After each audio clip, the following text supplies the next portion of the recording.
This is now Itsy, and it's been 6 days since we looked at Itsy. Itsy obviously had a harvest a few weeks ago and has lots of new bedding in here. I think what I did is I harvested this bin in 2 stages. I do partial harvest, so I harvested this side. By the looks of it, just from the outside, I think I harvested this side first, and after migrating the worms here, and then I migrated the worms that way, and then I replaced this side with all fresh bedding. So you can see that there's a lot of fresh bedding in here still, but this is the third layer in a worm tower. Oh, sorry, I got muddy hand. Pull up my sleeve. There's a lot of bedding still in here, but it's the third layer down. It's got lovely moisture. Itsy's being kept in a greenhouse for the winter, and for all intents and purposes, the temperatures in here. Oh, I've got to show my granddaughter Micah. Here's some of Granddad's hair. Remember, we said we were going to watch for Granddad's hair, and there's some. Maybe we'll find some more.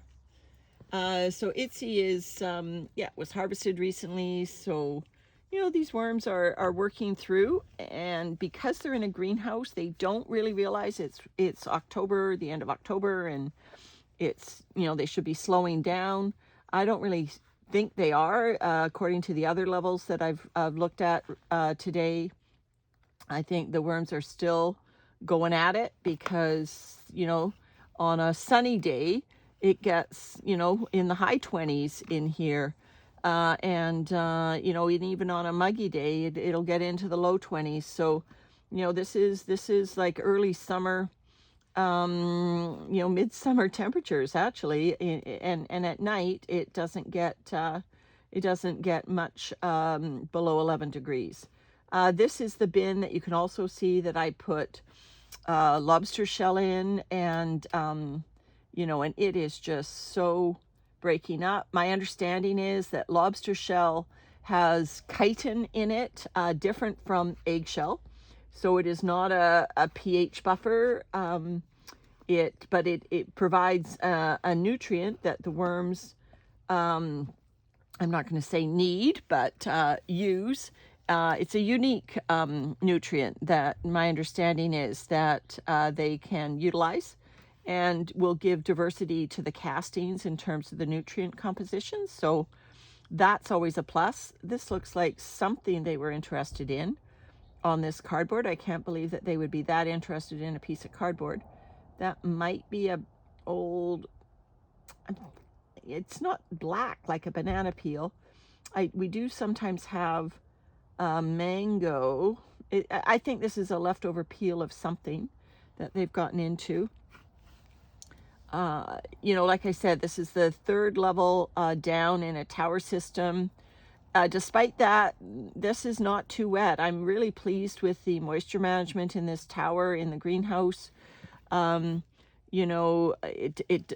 lower levels are not getting really soggy, and oh, there they are again. Look at that. Wow. And then there's another ghost worm. We've been seeing whitish worms that when they see the daylight, they seem to redden up their body, which is amazing. But it is just a few days away from Halloween, so that's neat to see another worm that's really, really white. This is just, they're just clustered here on a toilet paper roll. I sometimes put, food scraps inside toilet paper rolls and bury them in my bins. So this is probably what it is, that the toilet paper roll has been saturated with either, food scraps, apple, mush, something like that. Definitely the worms are loving it in the cardboard, in whatever juices have permeated through these levels. They're loving it. Unfortunately, when I replaced the bedding after doing the harvest, I didn't break up all these chunks of coconut coir sufficiently, and I find this difficult and annoying. I'm balancing here on my scooter, and I've got to kind of break up this coconut coir. My fingers don't like doing fine detailed stuff like this. Oh, and I've got a worm on my hand, so that's probably best that I put him down somewhere. Yummy. So I don't like it that I keep finding lumps of coconut coir in the bedding. I do use a bedding mix that has been maturing for weeks and weeks and weeks. So my bedding isn't raw when it goes in after a harvest. I follow Plant Obsess model. I've adapted it a little bit because I didn't have kelp powder. I put in lots of lots of shredded Amazon boxes. I didn't put any white paper in this batch, I don't think. I put, a couple of handfuls of my own harvested castings to infuse microbes into the mix. There's more coconut coir that hasn't been broken up sufficiently. And I put, obviously, coconut coir. It helps the bits of cardboard remain separate so they don't clump together. So you don't get just massive, impermeable layers of cardboard stacking one on top of the other, although that happens more with white paper than it does cardboard. Oh, here's more lobster shell we're finding. And more castings. Amazingly light moisture at this level for being the bottom in a tower system. I am thoroughly impressed that these towers are not getting. I mean, I would say that's almost too dry for worms. I mean, there are still worms in that dryness, but I think I will give this level a feeding just because it is so dry. I haven't fluffed the rest of the bin to see whether I have more food on the other side, but these worms obviously were really going at it for the cardboard, but I think they need more moisture, which is so amazing to see on a tower system at the third level. What I also did, I'm just spreading out these worms that were all excited about the cardboard, and I'll move over to the other side of the bin now. What I found is that I did add, some beautiful fall leaves. I also, not many, but they find their way in here because I sometimes transfer worms between the levels, and there are leaves in the bedding of the other levels at times. And the other thing I do is we put arborist wood chips down on our garden, and so I sift the arborist wood chips to get really fine particles from it, and I will sift those particles. Obviously, I've put manure in this bin as well at one point because there's a little rock. That's how rocks get into my bin anyway, is from the well-aged horse manure that we sometimes have put into the bin. I don't think I've put manure in here since I harvested this level. It didn't look like a manure type composition to the bedding. This one is quite compressed, this side, compared to the other side. Like I said, I do partial harvests on my bin where I harvest half the bin at a time. So I'm now moving into the side of the bin that was harvested first, and so is older in terms of working through bedding. These, I'm not sure if these are coffee filters. They don't look like coffee. Are they round? I don't know why I would have little square pieces of brown paper in here. I really have no clue where little square pieces of brown paper came from. But there they are. Obviously more lobster shell here. I don't want to squeeze it all and break it all up because there are worms in it. The castings, similarly, although compressed, are really incredible moisture. I would say this is like a perfect moisture level for worms. It is light and fluffy without being dry. I can feel moisture on my hands as I touch the castings, and And so that is amazing. This side was more compressed. It is damper than the other side.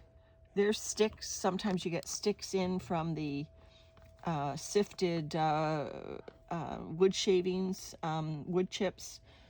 Sometimes you'll get a stick in, and I just leave it in there. It's got microbes. You know, obviously it will take probably 2 years to compost, but you know, but I'll just you know, keep sifting it out every time I do a harvest.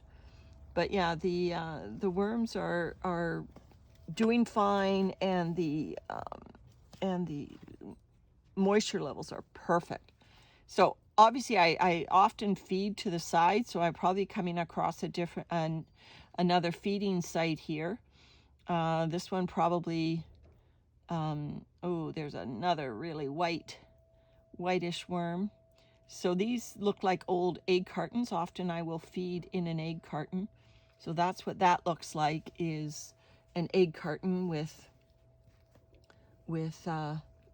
old food in it. Obviously I've got their attention because I've got some wanderers happening. I will save them before they go over the edge if that's what they decide to do, make a bolt for the wings. But right now I'm just giving their bedding some fluff, some air, which I thought I had a corn cob in every level. I thought I came through here when my neighbor gave me some corn cobs and gave every level a corn cob, but I don't see any evidence of a corn cob. I see a avocado pit right here, an old avocado, but I see no evidence of corn. So I think I'm finished. There's the last bit of, oh, and look at that, more worms. And there's a big chunk of wood from the wood chips. So, you know, like I said, I don't mind leaving them in here because, you know, they have, you know, varied surfaces, that the microbes will, they not only contain microbes, but the microbes in the bin will be able to inhabit those surfaces. I haven't put biochar in my bins, so to me, the wood chips, you know, probably don't do as good a job as biochar, but it's along the same lines as you have. I mean, this is a piece of avocado shell, not the same. Here's a piece of wood.